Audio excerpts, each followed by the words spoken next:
2026-এর বিধানসভা নির্বাচনে জয়ী তারকাদের সংবর্ধনা দেবে IMPA. Hi everyone, welcome back to my channel Anjana entertainer. বন্ধুরা, তোমাদের সকলকে আমার এই ছোট্ট ইউটিউব চ্যানেলে স্বাগত জানাই। 2026-এর বিধানসভা নির্বাচনের ফলাফলে পাশা পাল্টে গিয়েছে। জনতা রায় দিয়েছে। ঘাসফুলের পরিবর্তে ফুটেছে পদ্ম, আর তার প্রভাব যে টলিপাড়াতেও স্পষ্ট তা বলাই বাহুল্য। কাজেই রাজ্যে গেরুয়া ঝড় ওঠার পরই ইম্পার সভাপতি পিয়া সেনগুপ্তের পদত্যাগের দাবি ওঠে। তারপর অবশ্য তার বিরুদ্ধে পাল্টা জবাব দেন পিয়াও। এই নিয়ে বেশ জলঘোলাও হয়। তবে এবার খবর, 22শে মে ইম্পার অফিসে সমস্ত সদস্যকে নিয়ে সাধারণ বৈঠক হবে, আর সেদিন সংবর্ধনা জানানো হবে বিজেপির জয়ী তারকা প্রার্থীদের। মিডিয়াকে দেওয়া এক সাক্ষাৎকারে পিয়া জানান, ইতিমধ্যেই আমন্ত্রণপত্র পাঠানো হয়েছে অগ্নিমিত্রা পাল, রূপা গঙ্গোপাধ্যায়, রুদ্রনীল ঘোষ, হিরণ চট্টোপাধ্যায়, পাপিয়া অধিকারী, শর্বরী মুখোপাধ্যায়ের কাছে। তবে অনেকের মতে এইসব ক্ষেত্রে তৃণমূলের যথেষ্ট প্রভাব ছিল। সেই ভাবমূর্তি পরিবর্তন করতেই কি এই ব্যবস্থা?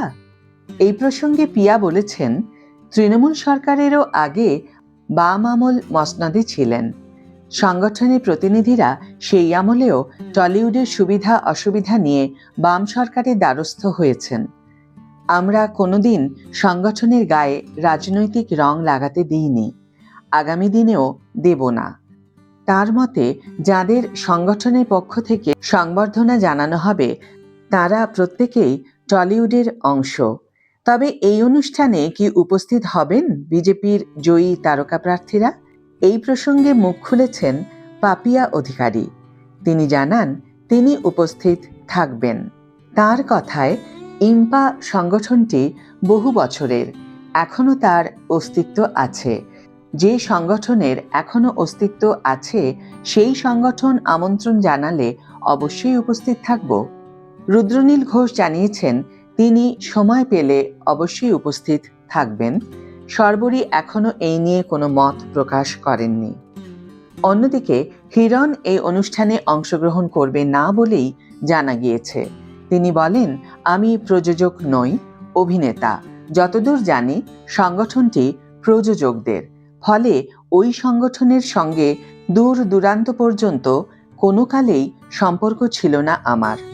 2, আমার অভিনয় জীবনেও পিয়া সেনগুপ্তের কোনো অবদান নেই।